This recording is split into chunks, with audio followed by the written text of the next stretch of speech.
welcome back to the Developmental Podcast. I'm your host Liam Stewart, and joining me today is Dei. Dei, how are you?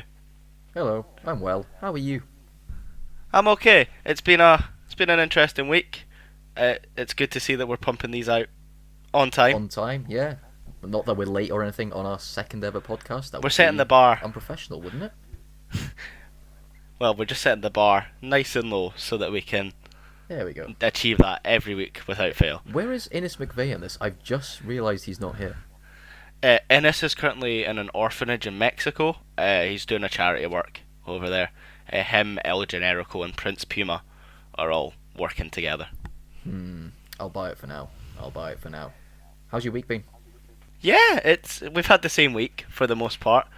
We were in Glasgow on, last Tuesday, Wednesday, where we recorded the pilot episode, and then we went down to London, didn't we, on Sunday for Progress? If we had the time, I'd like to spend a good 5 minutes thanking London North East Railways for the lovely first class service I was provided on my way down to London. I got free yogurt, and on the way up, I got free yogurt, I got free sandwiches. I didn't realise it was a vegetarian sandwich. Initially I was disappointed. Turned out not all vegetarian food is absolutely disgusting. Not at all. And you're saying this on the NXT UK podcast, where I'm pretty sure 90% of the roster is probably vegan.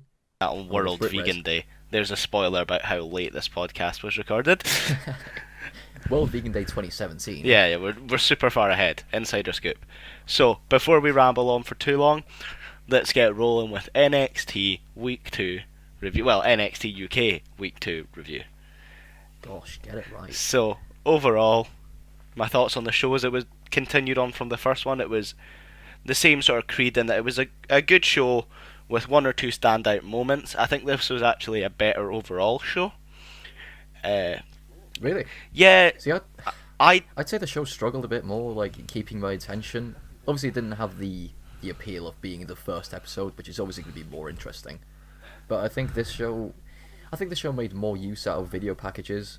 But I don't know. I think I preferred as an overall episode. It might have been because of the main event. See, I didn't overly enjoy that main event as much as everyone else. So therefore, Really? the bar wasn't set as high. Whereas I think even the sort of openers on this show, which we'll get into in a second, was like enjoyable and sort of introduced new characters. Unfortunately, it did feature some talent that I'm not a huge fan of, and I don't understand why they're on NXT UK. But we'll get to that when it comes up. Yep. So we started off with Ligero, who defeated Mike Hitchman, who was actually billed as Mike Hitchman other than Wild Boar, which is a massive gripe of mine when wrestlers are just called something that's obviously not their real name. So that's a refreshment. See, I'm the opposite. I don't want my wrestlers to be called Dave or Brad from the Co-op. See, Wild Boar, I'm fine with. I mean, you're saying that that's refreshing. They decided to drop the L from El Ligero because it's NXT UK, and we couldn't possibly have people not from the UK except from the entire women's match. And yeah, because I can't think of a more British name than Ligero. Yeah. Well, Tony the Tiger, El Ligero. I don't know why, but I could see them being a dominating tag team. So what did you think of this match? I thought it was pretty impressive. Like, it definitely wasn't, the best match I've ever seen, not by a long shot, but I think Hitchman definitely had a good showing. Like, he has good balance in the ring. He's definitely, he threw some spears into the corner, which looked really good. He's got that good level of intensity, hasn't he? I need to make sure that I don't cross this Mike Hitchman match over with the one we saw at Progress, where he was also billed as Wild Boar Mike Hitchman. Yeah. So they're kind of lined up with that.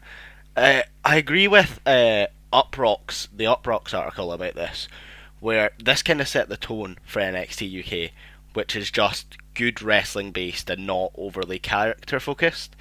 What Uprocks pointed out was, you may not think about it, but the biggest stars in NXT right now are a tattooed Satanist, a pansexual prince, a pirate Japanese woman, and a 1950s housewife who is, pro the military.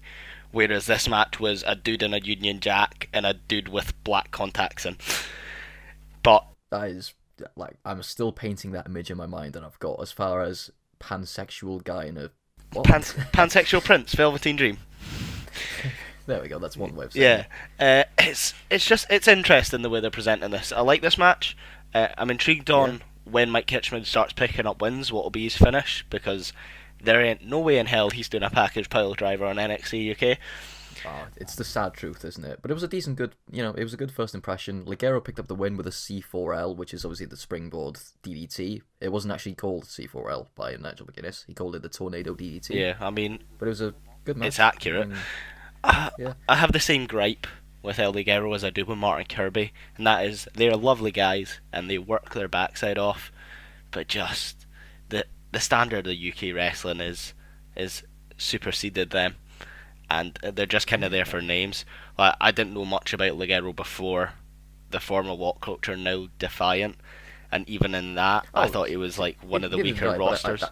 Sorry to cut you over there, but I think Ligero's definitely stepped up to I want to say the NXT UK level.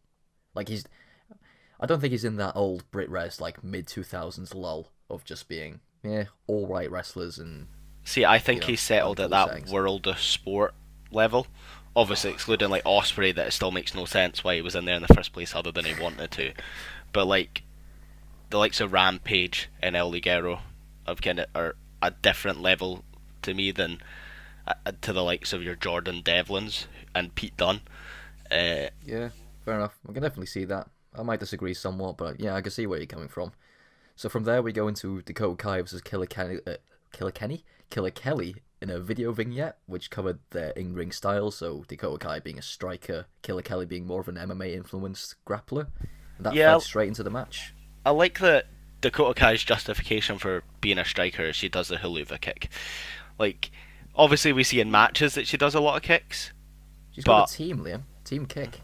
Team kick that has never existed in WWE. And they won't address the fact that Ruby Riott was their tag team partner. This match was good. Once again, it was a women's match mainly based around non-UK wrestlers.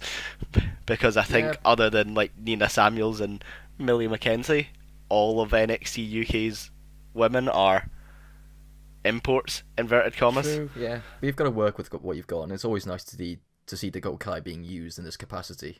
I mean, the last thing I recall seeing of her in like NXT US is that Shayna Baszler program, which was a bit, I'm Dakota Kai, I'm good, but I'm a bit scared. It didn't really paint her in a good light, did it? Now, it's renownedly known amongst friends that I am a fan of Killer Kelly, her WXW work in particular. But I'm going to not shit on this match, because it was a good match, but I'm going to have more of a problem with the construction of the match card. And that is that we went from a match between Ligero and Hitchman, which was aggressive, bigger person dominates the match, and then the quirky underdog comes through to win it. And then we went into this match, which was aggressive, bigger, stronger person dominates the match for quirky underdog to come back and win it. I don't have a problem with there being two that matches on the card, but having them back to back. So they should have been spaced out more, is what you're saying. Yeah, this could have come in between like the Mike Hitchman match and the Ashton Smith match. Space out a little bit more so that it's not underdog win. But it's good to see that their focus right now in the early episodes of NXT UK is building up baby faces. Yeah, it's purely building blocks at the moment. Like, Dakota Kai had the post-match promo with Radzi, where like it was seemingly unscripted, as far as I recall. Yeah, it was just, I want that belt. Doesn't matter where it is. Like, she was talking about the possible introduction of the NXT UK women's title, which may or may not have happened. And they may or not have spoilt who won on the pre-show to Evolution by doing an interview with the person who won it, who had the belt. Is that a thing? Oh. Yep, that's a thing that happened. This match overall was quite good. We got to see a little bit of what Killer Kelly's about, with the Dragon Sleeper and the stretching and the gum shield, all the stuff that and of course makes her she's been great. in the Mae Young Classic as well, so it's not completely a blank canvas for her. She got a lot of positive praise for the match with Miko Satomura, which, I mean, it's hard not to get praise in a match with Miko Satomura. So next up was an Eddie Dennis video package, a continuation of last week. He referred to last week as well. He talks about how there was an age difference between him and his then friends Mark Andrews and Pete Dunne, and he expressed his anger at and I want to say bitterness at how he watched his friends. Yeah, I'm really enjoying achieve the way that greatness they're in building it, WWE. Eddie, without having to get him in the match. I'm assuming, obviously, this is because while this was all being recorded, he was still nursing the injury that he was coming over. So this is a clever way to build heat for him and keep him relevant in the early stages while he was injured. It's interesting that he seems to be the UK Miz within NXT UK, where like most of what he says is absolute like bollocks and makes no sense, but he says it in such a way that you're like, yeah, okay, I kind of get it.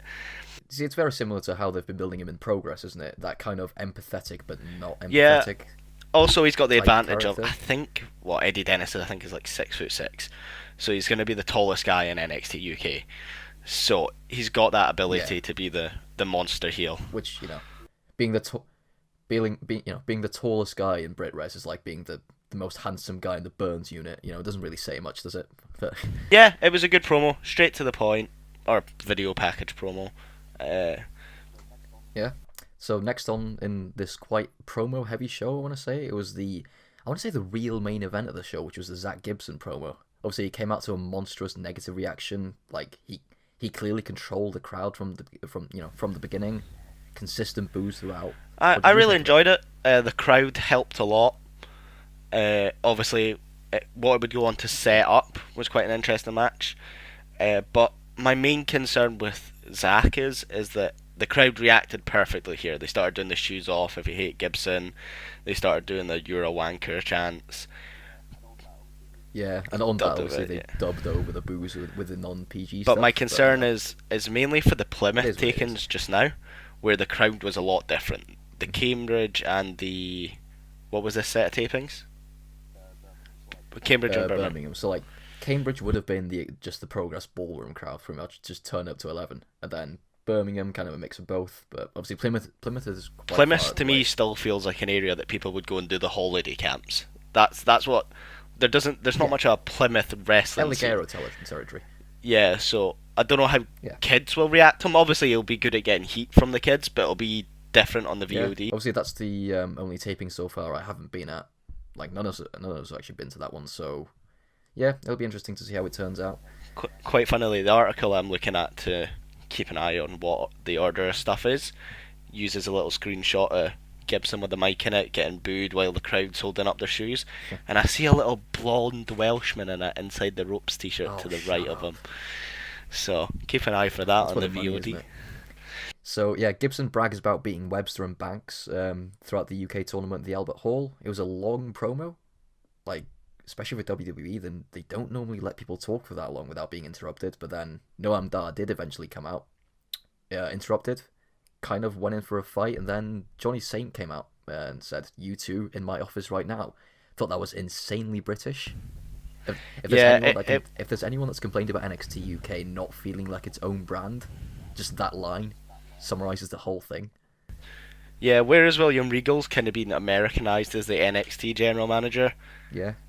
Johnny Saint is my granddad. Oh, that's the dream, isn't it? The way that he was like, "You to my office." It's the best thing. I remember watching that live and I just lost it. It's good. I'm intrigued by the match between Noam Dar and Zack Gibson, because the way that Dar's been presented early on is as a tweener. Yeah. And Zack Gibson is a heel, so I guess Noam Dar will run the face role within that match. It shows a lot of faith in them that they flip flop him week to week, because obviously he was a heel in the Pete Dunne match because it's Pete Dunne, and people don't boo Pete Dunne unless it's against Tyler Bate. True. Yeah, so the premise of the Gibson promo was pretty much a fresh Zack Gibson could beat a fresh Pete Dunne, which, and I'm not sure this might be a correct theory, but obviously the NXT US TV taping that was recorded before TakeOver Brooklyn featured Pete Dunne versus Zack Gibson for the UK title, and I'm not sure if this was meant to air before that to build to that match. Yeah, that's a true point, because obviously, like, it's one of those classic heel things where actually what we were saying made sense. Yeah. You know, Pete Dunne had the advantage of not wrestling 5 matches, but I don't know if that NXT match is considered canon on NXT UK. It'll be interesting to see how it's treated. Like, will people address Pete Dunne's involvement at NXT Takeover War Games, whatever that may be? Yeah. Will they address Mustache Mountain being former NXT Tag Team Champions? Yeah, well, so far they have on commentary, but it'll be interesting to see how it plays out. So, up next we have the Ashton Smith video package. Nothing really to say about this. It was just It's good that they're doing them, but nothing notable came out of it. Anything you want to say about You that? don't need to have a video package for every single person, especially when that person is Ashton Smith. See, I think it's fine when it's a 1 hour show. Yeah, see, the problem is in this we had 3 in a 1 hour show. Yeah. And Dakota Kai and Killer Kelly, I kind of get, because you can hype them up being like NXT superstar, Mae Young Classic competitors. And obviously, with Eddie Dennis, it was needed because he's not on the show. True, yeah. Ashton Smith is not going to be a major player in NXT UK. I don't know. Ashton Smith was the worst part of a tag team in ICW that involved Rampage. Come on. And it may sound like I'm being harsh on the guy, and I'm sure he's lovely. As I always say, I'm purely being critical to balance out your positivity from the tapings. But the match that this led into between Ashton Smith and Tucker was the match that nearly made me fall asleep. In fact, it might have made me fall asleep. Yeah. I can't quite remember. We watched this while very tired. Yeah. Just before we get to the match, there was a quick Travis Banks backstage interview just before he went out to the ring, and then, well, sorry, no, he wasn't going out to the ring. It was just a backstage interview where he just briefly talked about how, since he's come back, the coffees are his first target since they attacked him at the Royal Albert Hall. So he's got his sights set on the coffees. Nothing much. Just that. It makes sense. Yeah. So back to the Ashton Smith Tucker match, which came next. Smith did like a leapfrog thing right in front of us, like just the average leapfrog. Then he just did like a little whoop sound, and then I think one guy next to him caught onto it, and then everyone started catching onto it, and then that is now his character, the guy who says whoop, which is more character than he's had on any of the independents. So that's progress. The one thing I will say about this match and this show in general is that it did occur to me that 95% of the people on this card have the same style, which is I'm light on my feet and I move fast, but I also can do some submissions. They're not doing a great job, at least on this show, of differentiating styles massively. Like, they didn't use, for example, Mike Kitchen is just like, I'm really big and I can do these power moves. Whereas last week we saw Dave Mastiff, who was like that different style of British wrestling. Whereas just because of the talent selection on this card, it was very light heavyweights who do a couple of submissions. Like, obviously that's not how Gibson wrestles, but Gibson didn't actually wrestle in this match. I can definitely see where you're coming from, but I just think at this point it's more of a priority just to establish characters rather than to, have a variety. I think it's just more important to understand who people are, what they're about, just before, But I get what you... It's getting that right balance of making the product for people who don't know these people. Yeah. And then making it enjoyable for people who watch these people wrestle on the independents and the UK tournaments and such. Yeah. So, Ashton Smith defeats him. He wins with a Ripcord DDT that was dubbed by by Vic Joseph this time as the Ash Cloud. Yeah, alright name. It is what it is. Yeah, it's not the worst name. Yeah. So next we go straight into a Danny Burch promo video. He seems to be, especially at this part of the tapings, he seems to be like they're really behind him, and I'm not opposed to that in any way because Danny Burch is fantastic. Yeah, Danny Burch has always been interested in mainstream NXT US, if you like. Yeah. Because him and Starlord Oney Lorcan have always been consistently great. They had that feud that was like given no time but still did great things. They became a tag team, and then when they got working with Pete Dunne and they started getting some more time, including that title match against the Undisputed Era, people really started to see what they could do. Yeah. So I'm glad that he's being included in this and not forgotten about. Yeah, that's true. It's a perfect home for it, isn't it? Even if it was just in the form of a 4th video package / 5 if you include the Travis Bank pre-recorded backstage interview. Yeah. It's early days, So I get why they're doing it, because obviously Danny Burch will be in Florida at this point. Yeah, And I know it's another it's video package, but it's that, like, the content of it was a bit different. Like, well, it was quite different because he talked about how nothing came easy to him. You know, he's a proud Englishman, and he debuts next week. Yeah, a lot of his promo, I will say, was, I am an older person. All these young people have had it. I've had to work for everything to get to where I am. It was quite similar to Eddie Dennis, especially the Eddie Dennis promo last week, mixed in with this week. Yeah. But from what I've heard about the match that comes out of this against Pete Dunne, that he definitely shows in ring and people definitely get behind him. So Yeah. that's something I'm looking forward to. Yep. So next up, we get the note from General Manager Johnny Saint, who tweets out that Noam Dar vs. Zack Gibson is the main event for next week. You know, it's weird that like, we all know this is pre-recorded, but like, they're still including a tweet as the announcement. I thought that was a bit weird, but I can't wait to see this match again because it was great from what I remember. Yeah, I'm looking forward to seeing how it comes across on VOD from what you've told me about it live. Yeah. So, should be a good match. Interesting mix of styles. The Shangri Gates versus the Champion Super Knee Bar. Yeah. Pete Dunne brought out the best in Noam Dar, and I'm intrigued to see on what him and Big Zack can do. Yeah, I'd agree with that. So the main event of the evening was Tyler Bate defeating Wolfgang. I thought it was a decent match. Played on Tyler Bate's like big strong boy type strength versus Wolfgang's natural advantages, so his reach, his height, and his leverage. Yeah, from a production point of view and from a like backstage producer point of view, this match was constructed perfectly. It did what I feel like this match was included to do. It wasn't Tyler Bate versus Wolfgang to steal the show like Noam Dar versus Pete Dunne was last week. Sure, yeah. This match was to display an aspect to Tyler Bate's character, which is, I'm the British Cesaro, effectively. That's a good way of putting it. And that is a match I want to see now. You're welcome. You can go do it on 2K19. How much are they paying you? Not enough. More than I'm paying you for this. Wolfgang runs at about 6'1", and he's Atlas weight in progress, so he's over 205. I'd probably guesstimate like 250 pounds. Yeah. And they use this to show. America. Yeah, exactly. They use this to demonstrate Tyler Bates' overwhelming resiliency and strength, and that he can bring out and bring the dives when he needs to, but he can knuckle down and just brawl with you, throw you about, regardless of your size. He's arguably the best all-rounder, isn't he, on the roster? It's Tyler Bate. He's just great. Yeah, and it was good for re-establishing Tyler as a contender for the UK title and as a main eventer, because obviously people know him through NXT US as Mustache Mountain as part of a tag team, and I was slightly concerned that people had forgotten about what he could do on his own after that phenomenal Chicago match that we against keep Pete talking Dunne. about to this day, because it was that good.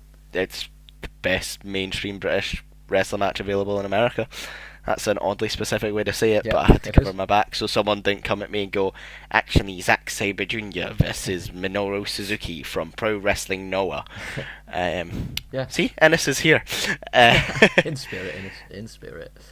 So yeah, decent show overall, I thought. Still preferred last week, I think, just a little bit more, but we've got the promise of Noam Dar versus Zack Gibson for next week, which is obviously, that will be a good match. It was a good match, but I can't wait to see it again.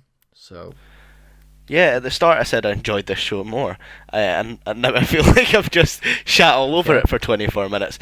I think I enjoyed the matches in this show more, but I had an issue with the construction of it, from the poor spacing of the early on matches to the excessive use of a similar style backstage video package, because you can do video packages differently, right? You can do the Eddie Dennis cinematography focused angles, darkness, and that was great. But then the Dakota Kai, Danny Burch, Ashton Smith, here's a couple of our moves, this is where we're from thing, they could have mixed that up. They were really good in NXT US for, this is a video package, oh look at Stark, like look at the Aleister Black ones. They were different, they were unique to his character. I get that there's a slight issue in that Ashton Smith doesn't really have a character. Danny Burch doesn't have one too much within NXT UK just now. They're trying to build those. So I hope once they build upon them, we see a bit more individualism within the video packages. Good point. But overall, I enjoyed the show. I'm excited for the double header of shows coming up. Yeah. I was gonna say next week to try and keep the continuity going. keep the kayfabe, Yeah. but we've already said what day this. Yeah, The double header that aired yesterday that I've not watched yet. Yeah, let's keep quiet about that. So, of course, yeah, we're now on Spotify and iTunes, so you can download there as opposed to just Podomatic, which is an odd website. Trust me, it is. So yeah, you can follow me on Twitter at Deion. That's Deion. You can follow the brand at Develop Podcast, I think, and you can follow. And you can find me as always at Liam A. Stewart on Twitter. Yeah.